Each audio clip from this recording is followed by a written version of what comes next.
Lundi 18 avril de l'an 2022, bonsoir et bienvenue à cette nouvelle édition de l'information sur ESAE Télévision. Tout de suite, le sommaire.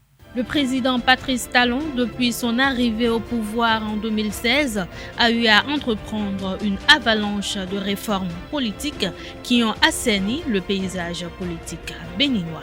Distel Amoussou, analyste politique, et maître Abraham Zizidokwe, membre du présidium du parti politique Union progressiste UP, souhaitent ardemment la sécurisation des réformes politiques. Leurs argumentaires dans cette édition.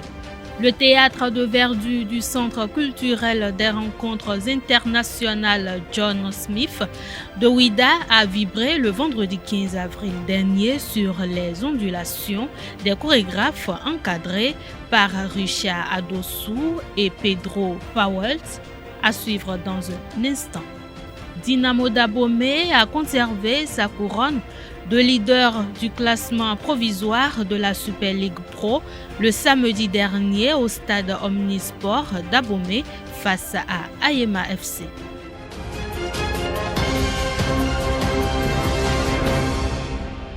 À nouveau, bonsoir. Le président Patrice Talon, depuis son arrivée au pouvoir en 2016, a eu à entreprendre une avalanche de réformes politiques qui ont assaini le paysage politique béninois. À quelques années de la fin de son second quinquennat, des inquiétudes subsistent au sein de la classe politique quant à la sécurisation de ces réformes pour la postérité. Reçues consécutivement dans les deux derniers numéros de l'émission L'invité de ZAE TV, Distel Amoussou, analyste politique, et maître Abraham Zizidokwe, membre du présidium du parti politique Union progressiste UP, souhaitent ardemment la sécurisation des réformes politiques. Suivons un extrait de leurs argumentaires. Prêt à remplacer le président Patrice Talon, que l'élan ne soit jamais brisé. Sinon, la rechute sera fatale et la dégringolade mortelle pour nous, pour notre économie, pour notre société, pour la politique. Donc, faire en sorte que ces réformes-là ne soient pas estampillées Patrice Talon. Il faudrait que les réformes soient estampillées Bénin. Sinon, si nous les estampillons Patrice Talon et que Patrice Talon quitte, vous voyez, vous parlez aujourd'hui de mouvance et d'opposition, vous parlez de bloc républicain et de union progressiste. Mais je vous ai toujours dit, ce ne sont pas des partis politiques, c'est des juxtapositions de chapelles politiques, d'intérêts politiques ou de courants politiques. Et cela a pu se réaliser simplement parce que le président Patrice Talon a un leadership très fort. Mais si nous ne sécurisons pas les réformes, vous allez observer que ces blocs, ces partis politiques, même de la mouvance aujourd'hui, vont exploser, vont imploser. Parce que je parle bien de juxtaposition d'intérêts ou de courants politiques. Le Parlement, notamment la 9e législature qui sera installée en 2023, est d'une importance capitale. C'est ce Parlement-là qui doit aider les Béninois, qui doit aider le Bénin à la sécurisation des réformes à travers la prise de lois intouchables. De sorte que celui qui viendra remplacer le président Patrice Talon en 2026, je crois, n'aura plus les coups de franche de manipuler, n'est-ce pas, et la structuration des réformes instaurées. Est-ce que quelque part, son opinion n'est pas fondée? Est-ce que vous n'avez pas le sentiment, à vous entendre, on a comme l'impression que vous comprenez la réforme, mais sur le terrain, vos lieutenants politiques, les acteurs politiques, même membres de votre formation politique, on a comme l'impression qu'ils n'ont pas compris l'essence de cette réforme. Mais c'est ça que j'ai dit. Mais ça ne veut pas dire. Ça ne veut pas dire. Est-ce que au regard de ça, du nombrilisme exprimé par les acteurs politiques, de l'opportunisme exprimé par les acteurs politiques, est-ce que tout cela ne décrit pas un échec de cette réforme? Pourquoi un échec de cette réforme? Pourquoi un échec? La réforme dit on veut réduire le nombre de partis de 236 partis, de 7 alliances de partis. Aujourd'hui, on est à 15 ou 20. Est-ce que de ce point de vue, on n'a pas réduit le nombre de partis? Est-ce qu'aujourd'hui, on peut sortir d'un parti le jour du dépôt des candidatures, aller se mettre sur une autre liste à 0,1 moins 1 pour... Ces choses-là, c'est fini. Et c'est ça qui font dire à certains que ça a échoué parce qu'ils ne trouvent plus leur compte, parce qu'ils ne trouvent plus les situations de confort qui étaient laissées en avant. Et donc, ils sont, on leur a mis une sorte de camisole, ils sont pas... une moule. Ils ne veulent pas. Et il faut donc revenir à l'ancien système. Des gens même disent qu'il faut revenir aux anciens systèmes. C'est fini ça. Si quelqu'un fait campagne, il faut revenir aux anciens, ça, il se trompe. Ce que les gens vivent aujourd'hui, il n'est pas question de revenir aux anciens tests. Il est question, au contraire, de sécuriser les tests, justement, de les affermir et même de les pérenniser. Justement, quelqu'un était exactement à votre place le dimanche dernier. Il a évoqué à maintes reprises cette volonté, ce besoin de sécuriser les réformes qui ont été engagées par Patrice Talon. Mais cette sécurisation suffira comment? Par quelle alchimie? Avec qui? Il n'y a pas qu'elle il suffit, la loi qui est là, de l'améliorer. Justement, comment sécuriser ça? Puisque les sécuriser, c'est de ne pas revenir en arrière. Ont été modifiés par des acteurs politiques aujourd'hui. Oui. Qu'est-ce qui prouve que les acteurs politiques vont venir demain? C'est pour ça qu'il faut savoir quel acteur politique vous envoyez à l'Assemblée.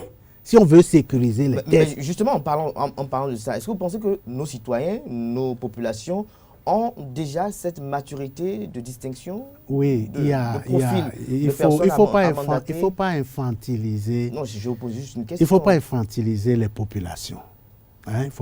C'est sûr que dans un pays, vous avez l'élite, vous avez les classes moyennes et vous avez le bas peuple. Mais le bas peuple n'est pas si ignorant. Quand le bas peuple n'avait pas d'eau dans son village et qu'aujourd'hui il y a d'eau, et vous venez lui dire qu'il faut envoyer des gens pour qu'il n'ait plus d'eau. Il n'a pas besoin d'être un intellectuel pour comprendre que ceux qui sont là aujourd'hui, derrière leur leader, que cela, ils leur font du bien. Ça, on n'a pas besoin de miracles pour faire comprendre à ça. Le procureur spécial près la Cour de répression des infractions économiques et du terrorisme Criette a placé sous mandat de dépôt vendredi 15 avril 2022 35 présumés cybercriminels. Des présumés cybercriminels en détention provisoire. Selon Frisson Radio, 44 présumés cybercriminels ont été présentés au procureur spécial près la Cour de répression des infractions économiques et du terrorisme Criette. Au terme de leurs auditions, 35 mises en cause ont été déposées en prison à Promisreté. Ils sont poursuivis pour des faits d'escroquerie via Internet. Le théâtre de verdure du Centre culturel des rencontres internationales John Smith de Ouidah a vibré le vendredi 15 avril dernier sur les ondulations des chorégraphes encadrés par Richard Dossou et Pedro Powell. La deuxième édition des Nuits de la danse et de la mode a tenu toutes les promesses à travers une prestation d'ensemble, un duo et les solos des deux metteurs en scène. Carles Kitome nous rend compte de cette nuit de danse.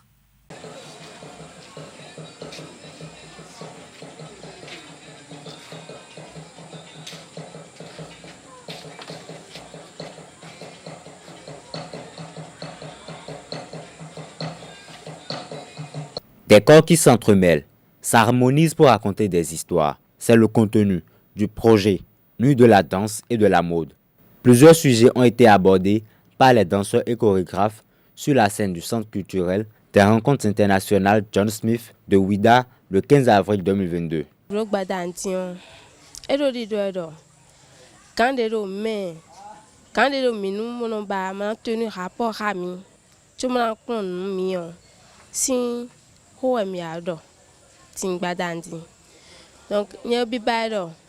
quand des dominants ni quelqu'un boni menyon le ni ndeba mi de no ni no jenu konu ndeba edio et non quelqu'un bon ndeba edio no gbongudo ndeba mi de menyon le dio.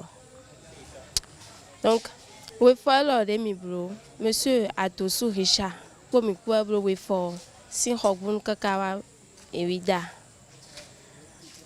Les 3 tableaux de cette deuxième édition ont rassemblé plus de public que la première. Un public sensible au spectacle offert. Ce spectacle, ça fait la deuxième fois que je l'ai vu. C'est pas la première fois. Et quand je l'ai vu la fois dernière, j'étais obligé de monter sur scène. Comme ce soir, j'étais monté encore sur scène. Ce spectacle, c'est bien. Et la danse contemporaine fait par notre frère Dossou, qui est très bien fait. Et combiné avec les styles des Français, c'est vraiment de la danse. C'est une combinaison que je ne sais pas, que je vois bien. Je ne sais pas si les gens voient. Mais toi, moi j'ai vu. Ce qui m'a permis de monter sur scène pour aller danser avec eux. L'association Boyiboa de Thierry Gromelin, promoteur de cette activité culturelle, s'engage à travailler sur la durée avec les enfants pour assurer un bel avenir à la danse d'ici. Le metteur en scène béninois Richard Dossou nous replonge dans les réalités de ce projet. Que de la joie. Je me sens très heureux parce que ce travail de formation continue à commencer en janvier. Et même après le spectacle, nous avons essayé d'aller chercher des danseurs encore dans le Ouida, à Porte-Nouveau pour une formation continue. C'est ça le but de Boyiboa et de mon association aussi. Thierry est en train de mettre en place un truc qui ne s'est jamais passé au Bénin. C'est la notion, l'idée, la machine de formation continue. Parce qu'ici, il n'y a pas d'école. Et il fait venir des chorégraphes, il regarde sur le terrain, il regarde qui travaille sur le terrain et qui peut continuer à encadrer les jeunes et après qui peut venir en renfort. Et c'est ça le fruit de ce que vous avez vu ce soir. Le travail de groupe que vous avez vu a commencé ici à Porte-Nouveau. On répète ici 2 jours et tout le reste se passe à Porte-Nouveau. Donc moi, j'ai fait des allers-retours avec les jeunes. Le duo aussi que vous avez vu avec Yasmine et Eman, c'est comme ça. J'ai dû déplacer Yasmine d'ici pour Porte-Nouveau selon la consigne de Thierry Gromelin et qui est venu rester à Porte-Nouveau et qui a travaillé et voilà le résultat. Et depuis environ 2 semaines, Pedro a revu tout et tout ce qu'on a fait, toutes les matières qu'on avait, et a retravaillé, a reprécisé, a réorienté. Moi, le solo que vous venez de voir, c'est un travail, un work in progress. C'est un travail qui a démarré il y a 4 semaines et qui s'appelle « Je ne sais plus ». Je ne sais plus qui veut dire, pour moi, c'est beaucoup. Je ne sais plus si je dois continuer de danser, je ne sais plus si je dois continuer de... Ça va sonner très mal ou je ne sais pas comment ça va sonner. Je ne sais plus si je dois continuer de vivre. Je ne sais plus. Je ne sais plus quoi faire. Et je ne sais plus, vraiment. Vraiment du fond du cœur. Je suis dans une période où je ne sais plus.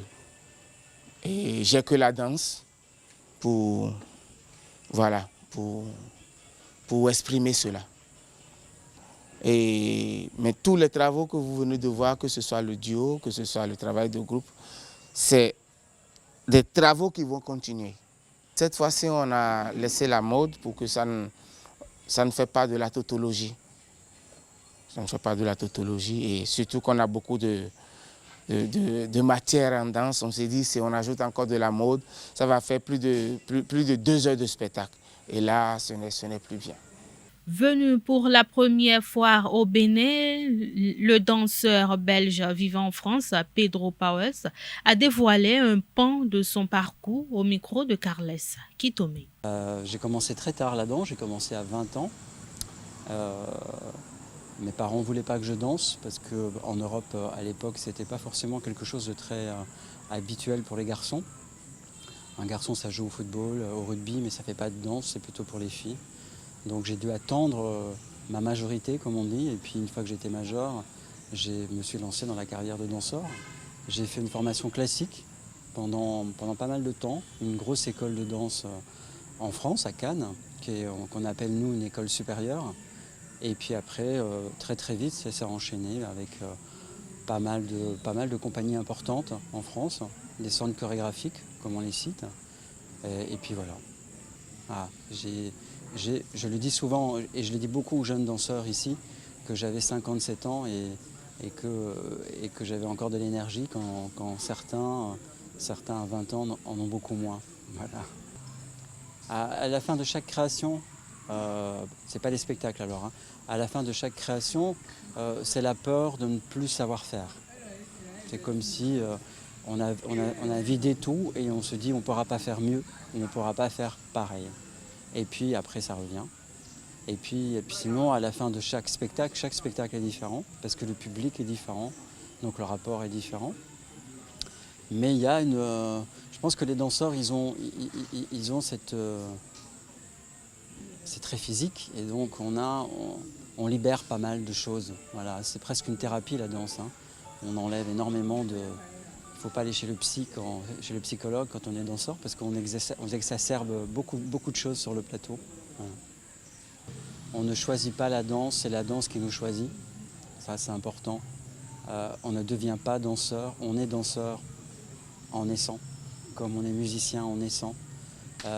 Après, on apprend forcément les techniques, les différentes choses qui font qu'on va devenir danseur.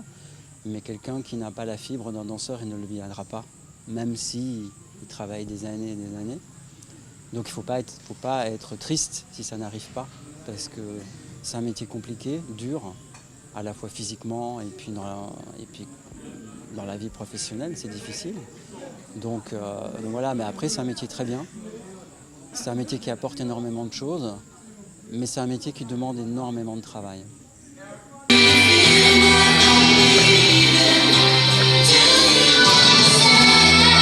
Restons au CCRI de Ouidah pour nous intéresser à la première édition du Festival international de films Allons au cinéma.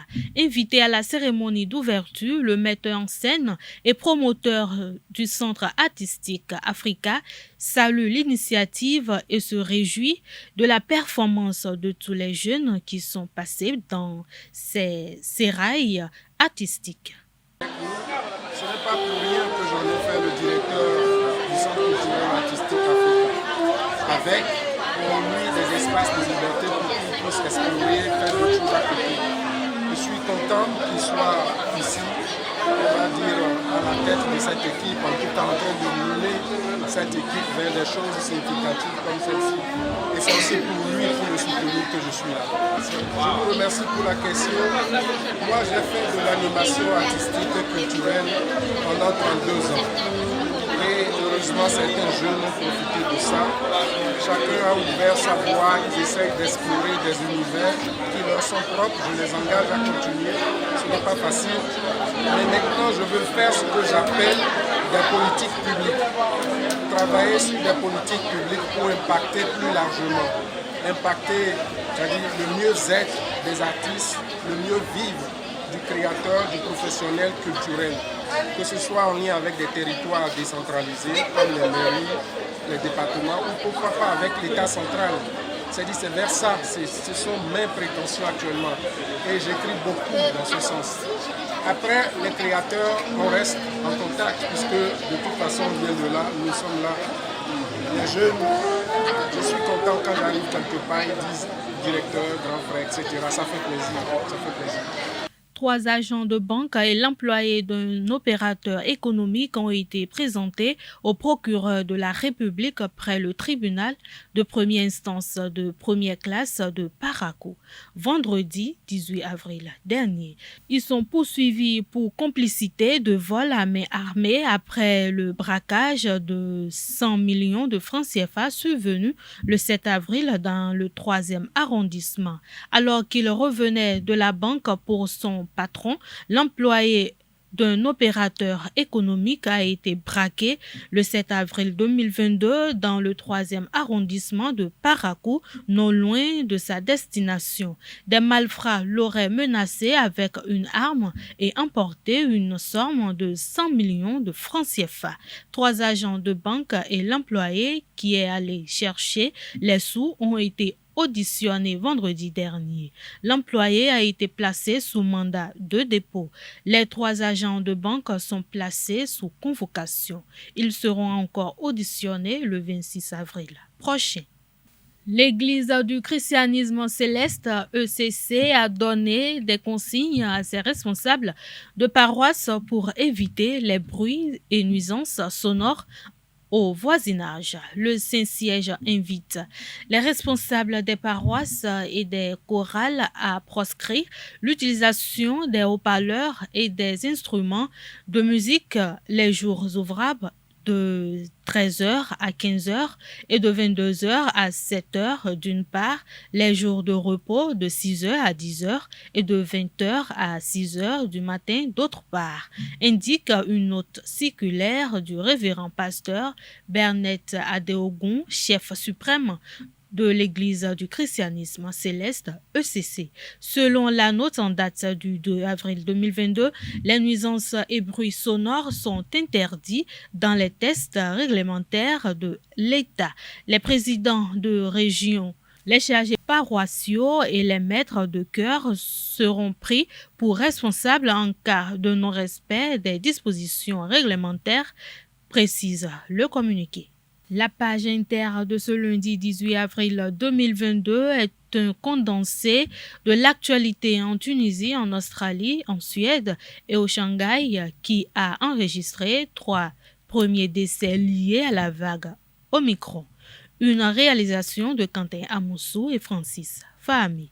En Tunisie, l'inflation occupe toutes les discussions. La hausse du prix fragilise beaucoup plus une population qui subit des affres, des crises à répétition. La crise n'a pas attendu la guerre en Ukraine et ses conséquences sur les prix des céréales pour se déclencher. Pendant toutes ces années, de nombreuses crises se sont superposées. Après la révolution, sont nées une instabilité politique, des attentats, la chute du tourisme, la crise du Covid-19 et aujourd'hui la guerre en Ukraine qui contribue à renchérir comme partout ailleurs le prix de certaines denrées. Des affrontements ont eu lieu dimanche dernier en Suède lors des manifestations contre l'extrême droite du dano-suédois Rasmus Paludan, connu pour brûler des Corans. Des tirs de policiers ont blessé au moins 3 personnes dans la ville de Norrköping et 26 personnes ont été arrêtées. La police a tiré plusieurs coups de semonce. 3 personnes semblent avoir été touchées par ricochet et sont actuellement soignées à l'hôpital, a écrit la police dans un communiqué. Le dano-suédois Rasmus Paludan envisage de se présenter aux élections législatives en Suède en septembre, mais il ne compte pas encore les signatures nécessaires pour faire acte de cette candidature. Après 2 ans d'interdiction, les ferries de croisière sont de nouveau accueillis en Australie. Ils avaient été interdits de séjour pendant que le pays était engagé dans une stratégie zéro Covid. Il avait alors fermé ses frontières aux étrangers avant de les rouvrir en février dernier. Le retour des croisières constitue une manne importante pour le secteur touristique. La nouvelle est accueillie avec enthousiasme par le secteur du tourisme, cette activité qui rapporte en Australie 3,5 milliards d'euros chaque année. La ville de Shanghai rapporte 3 premiers décès liés à la vague Omicron qui a entraîné le confinement de la mégalopole. Les 3 victimes du Covid-19 sont âgées de 89 à 91 ans et n'étaient pas vaccinées selon les autorités sanitaires. Ces 3 personnes âgées, 2 femmes et 1 homme, sont les premiers morts qui ont été signalés par les autorités depuis le début du confinement de Shanghai. Cette annonce intervient pendant que les autorités viennent de relancer les appels à la vaccination. Sport pour mettre un thème à cette édition. Dynamo d'Abomey a conservé sa couronne de leader du classement provisoire de la Super League Pro le samedi dernier au stade Omnisport d'Abomey face à Ayema FC. Comptant pour la 11e journée, la rencontre s'est achevée sur le score de 1-0 pour les protégés de Ibrahim Da Silva. Anaël Dou nous fait le compte rendu. Victoire pour Dynamo d'Abomey face à Ayema Football Club à la 11e journée de la Super League professionnelle le samedi 16 avril 2022 au stade Omnisport d'Abomey. Ibrahim Da Silva et ses poulains s'imposent 1-0. Pourtant, le match a été en grande partie dominé par les protégés du coach Émile Enansouan. Après la pause sur le score de 0 but partout, Dynamo d'Abomey passe à la vitesse supérieure à la deuxième partie. À la 17e minute, Silva Rouchenou va trouver les filets de Ayema Football Club.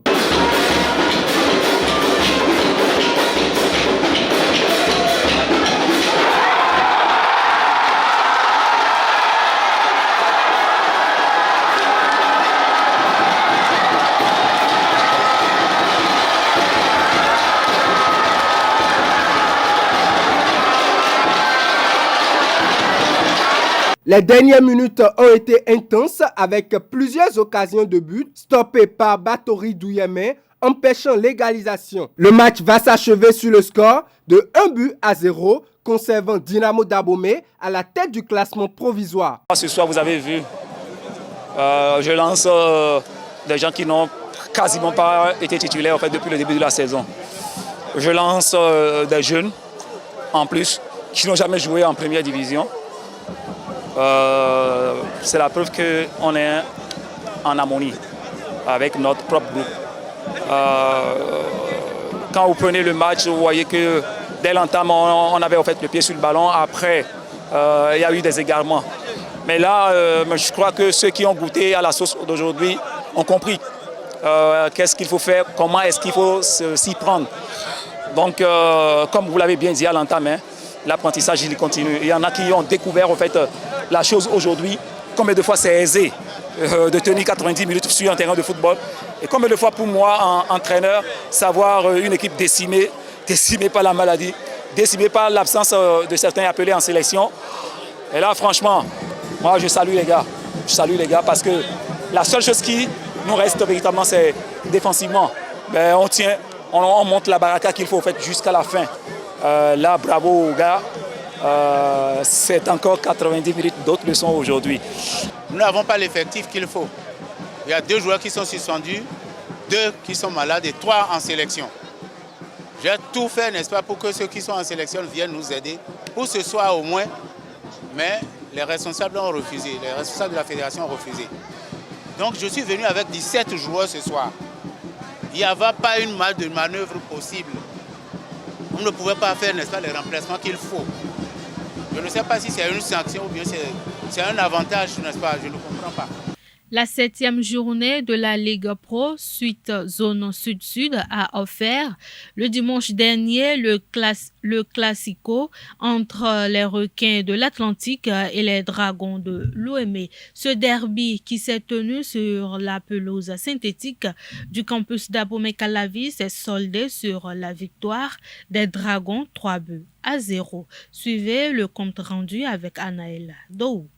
Les Dragons de l'OME se sont imposés pour le Classico face aux Requins de l'Atlantique à la 7e journée de la Ligue Pro Suite Zone Sud-Sud sur le score de 3-0. La première réalisation des Dragons est venue à la 37e minute au pied de Moudine à Kintola.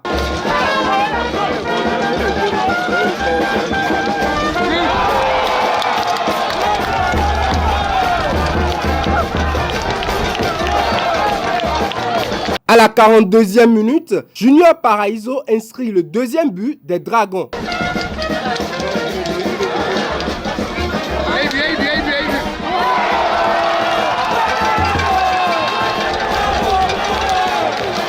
Malgré la défense renforcée par les Requins de l'Atlantique, les Dragons vont s'offrir un 3e et dernier but à la 90e minute avec Moussafiou Amadou. Vous savez, je voudrais d'abord féliciter l'adversaire qui a présenté un beau football.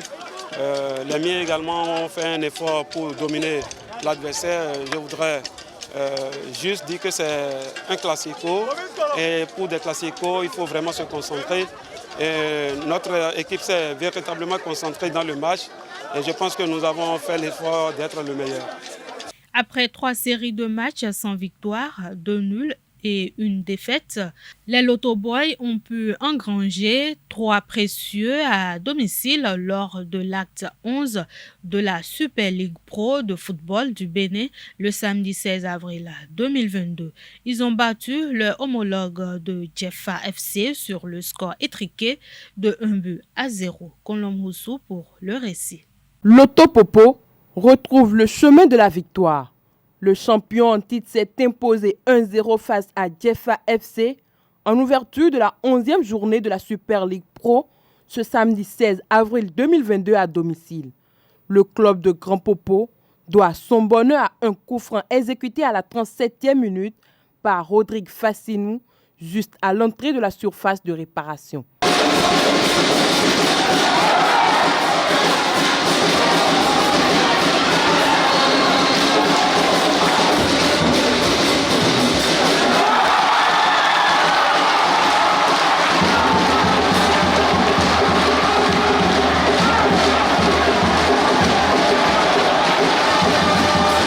En venant à bout du 2e de la classe, les Loto Boys remontent à la 8e place dans le classement. Mauvaise opération par contre pour les poulains de Hamidou Malik qui voient leur position menacée par le poursuivant direct Coton FC. Nous sommes frustrés, c'est injuste de perdre un match comme ça. Donc lorsque on décide de ne pas laisser le jeu se dérouler normalement comme il le faut, c'est comme ça influence sur le match, sur le score du match. Donc ce match-là, on était bien parti pour faire un bon match, mais nous avons été découragés. Et pour faire des changements, il faut faire des analyses d'abord juste avant de les faire. Vous voyez, non? Donc ils sont rentrés au moment où ils devraient rentrer. Et seulement, comme je l'ai dit, le match, lorsqu'on joue dans ce genre de situation, je pense qu'on ne peut pas donner le meilleur du soir. Le match, ça n'a pas été facile pour nous. Mais malgré les difficultés qu'on a eues au début, mais on a su gérer. On a pris tôt le but, mais vraiment, ce n'était pas facile. Mais finalement, on mérite, puisque la deuxième partie, on a pris au moins le contrôle. Mais malheureusement, la chance n'était pas de notre côté. Mais je voulais aussi souligner quelque chose, l'arbitrage n'était pas de notre côté. On a eu des occasions d'une manière où l'arbitre pouvait aussi siffler, mais bon, et là, il n'a pas sifflé. Sinon, sincèrement, on n'a pas démérité. Mais l'équipe aussi n'a pas démérité s'ils ont gagné, puisque c'était un match vraiment partagé. Ils ont joué leur part, on a joué aussi notre part. Notre consigne, c'est toujours la même. On joue toujours le pressing haut. On ne laisse jamais l'adversaire jouer. Chaque fois, on doit toujours les donner problème. On doit les mettre dans les problèmes. C'était notre consigne. Donc malheureusement, on n'a pas su réaliser. Puisqu'avec ça, chaque fois, on doit marquer. Quand on presse première partie, on doit marquer. Mais malheureusement, on n'a pas eu la chance. Et malheureusement, pour nous, on a pris un but aussi. Donc il fallait qu'on défende et on cherche but. Donc tout ça, là, ça nous a mis la pression. Ce journal a été préparé par l'ensemble de la rédaction. Merci de votre aimable attention. Passez une excellente soirée en compagnie de nos programmes sur les www.ezeutv.bj et bonne rupture de jeûne à toute la communauté musulmane.